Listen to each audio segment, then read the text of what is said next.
பாக்கியலட்சுமி சீரியலோட அடுத்த வாரத்துக்கான எபிசோட் என்னன்னு பார்க்கலாம். இங்க ஈஸ்வரி வீட்டுல உள்ள யார் பேச்சையுமே கேட்காம ராதிகா கிட்ட பயங்கரமா சண்டை போட்டுட்டு கோபிய அங்க இருந்து கூப்பிட்டு வந்துடுறாங்க. இங்க வீட்டுக்கு வந்த கோபிய பார்த்து வீட்டுல உள்ள எல்லாரும் பயங்கர ஷாக் ஆகி போய் நிக்கிறாங்க. உடனே எழில் பயங்கர கோவமா ஈஸ்வரி கிட்ட, எதுக்கு பாட்டி இந்த ஆளை இங்க கூப்பிட்டு வந்தீங்க? நம்ம யாரும் வேண்டான்னு சொல்லி பிரச்சனை பண்ணிட்டு தானே ராதிகாவோட வீட்டுக்கு போனாரு அப்படின்னு சொல்லிட்டு இருக்காரு. உடனே ஈஸ்வரி, டேய் போதும் நிறுத்துடா, நீயும் உன் அம்மா பாக்கியா மாதிரியே பேசிட்டு இருக்காத அப்படின்னு சொல்லிட்டு, இனியா உங்க அப்பாவை மேல கூப்பிட்டு போ அப்படின்னு சொல்லிடுறாங்க. இப்படி ஈஸ்வரி செஞ்சதை பார்த்துட்டு செம கடுப்பான பாக்கியா, மிஸ்டர் கோபிநாத் ஒரு நிமிஷம் நில்லுங்க அப்படின்னு சொல்லி கூப்பிடுறாங்க. உடனே கோபி பயந்துகிட்டே திரும்புறாரு. உடனே பாக்கியா, இந்த வீட்டுக்குள்ள காலடி எடுத்து வைக்க உங்களுக்கு கூசல, உங்களுக்கு அசிங்கமா இல்ல அப்படின்னு கேக்குறாங்க. இது என்ன சார் உங்களுக்கு மானங்கெட்ட பொழப்பு? இந்த வீட்டுல உள்ள யாருமே வேண்டான்னு சொல்லி இந்த வீட்டுக்காக பணத்தையும் வாங்கிட்டு தான் நீங்க வீட்டை விட்டு வெளியில போயிருக்கீங்க. உங்க அம்மா தான் அறிவில்லாம உங்களை கூப்பிட்டாங்கன்னா வெக்கம் மானம் சூடு சொர்ணன்னு எதுவுமே இல்லாம நீங்க பாட்டுக்கு அவங்க பின்னாடியே வந்துருவீங்களா?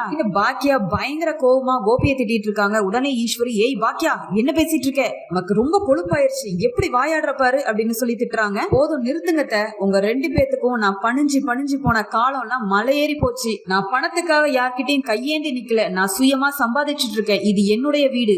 என் வீட்டுக்குள்ள யார் வரணும் யார் வரக்கூடாதுன்னு நான் தான் முடிவெடுக்கணுமே தவிர நீங்க கிடையாது. உங்களுக்கு உங்க பையனை பக்கத்துல இருந்து பாத்துக்கணும்னு ஆசை இருந்துச்சுன்னா நீங்களும் உங்க பையனும் சேர்ந்தே ராதிகாவோட வீட்டுல போய் இருங்க. அதை விட்டுட்டு எனக்கும் அவருக்கும் ஒத்து வராதுன்னு தெரிஞ்சு உங்க பையனை இந்த வீட்டுக்குள்ள கூட்டிட்டு வந்தது முதல்ல உங்களோட தப்பு. முதல்ல உங்க பையனை என்னோட வீட்டுல இருந்து வெளியில போக சொல்லுங்க, இல்லன்னா அவரோட கழுத்தை பிடிச்சு நான் இந்த வீட்டை விட்டு வெளியில தள்ளிடுவேன் அப்படின்னு பாக்கியா சொல்றாங்க. பாக்கியா இப்படி பேசுறத கேட்டு வீட்டுல உள்ள எல்லாரும் செம ஷாக் ஆகி போய் நிக்கிறாங்க. உடனே கோபி, பாத்தீங்களாமா உங்க மருமக பேசுறத, இதனாலதான் நான் இந்த வீட்டுக்கு வரமாட்டேன்னு சொன்னேன், நீங்க தான் என்ன வலுக்கட்டாயப்படுத்தி இங்க கூப்பிட்டு வந்தீங்க. இப்ப பாருங்க உங்க பேரம் பேத்தி எல்லாரும் முன்னாடி என்ன அசிங்கப்படுத்துறா அப்படின்னு சொல்லி பயங்கர கடுப்பாகிறாரு.